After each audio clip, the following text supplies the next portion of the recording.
तो यहाँ क्या बताते हैं कि अष्ट सिद्धि और 9 निधि बैकुंठ का वासा हो, स्वर्ग का निवास भी मुझे नहीं चाहिए।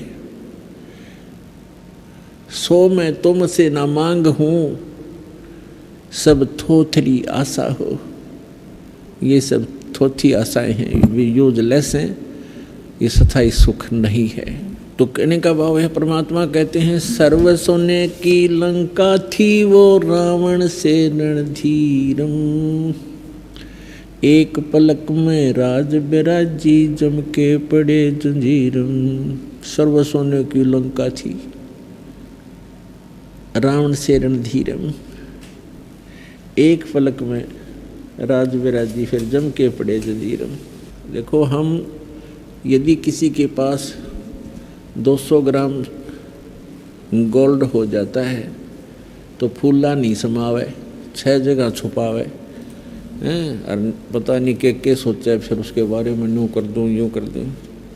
परमात्मा कहते हैं सर्व सोने की लंका थी और वो रावण से रणधीरम, एक पलक में राज विराजी और फिर जम के पड़े जंजीरम। मन तो सुख के सागर बसरे भाई और न ऐसा यसरे। आप तो 100-200 ग्राम सोना हो जाता, वो तो घना मुश्किल से मिलेगा किसी के पास। बस इन्होंने सोचा पता नहीं क्या मिल गया मुझे, एक कोठी हो जाए, कार हो जाए, कोई फैक्ट्री बना ली। तो पुण्यात्माओं, यह भूल लगी हुई है आपके, इस संसार से वापस हटना पड़ेगा। आपने परमात्मा के ज्ञान को आधार बना कर जीना पड़ेगा, तब आप सफल हो पाओगे। आपको यहाँ भी सुख मिलेंगे, यहाँ के सुख भी आपको तभी भगवान देगा जिसमें आप उस मालिक पर समर्पित हो जाओगे कि मनसा वाचा कर्मणा अमोई और न दूजा हो। मेरे को मन कर्म वचन से परमात्मा आपके ज्ञान और आपकी भक्ति और उस परमात्मा आपके अतिरिक्त कुछ भी नज़र नहीं आएगा। फिर आप रोज़ बरकत देखना, आपके घर में सारे सुख देगा, काल से बचावेगा, जंजाल से बचावेगा और अकाल मृत्यु से बचाएगा।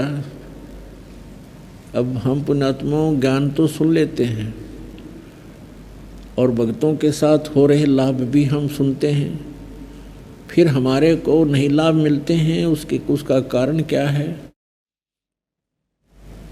उसके ऊपर भी आपने बहुत विवेचन करना पड़ेगा, तभी आप इस भक्ति मार्ग पर चल पाओगे। उसके कई कारण होते हैं। जैसे एक भक्त ने दीक्षा ली और तुरंत ही राहत मिल गया उसको,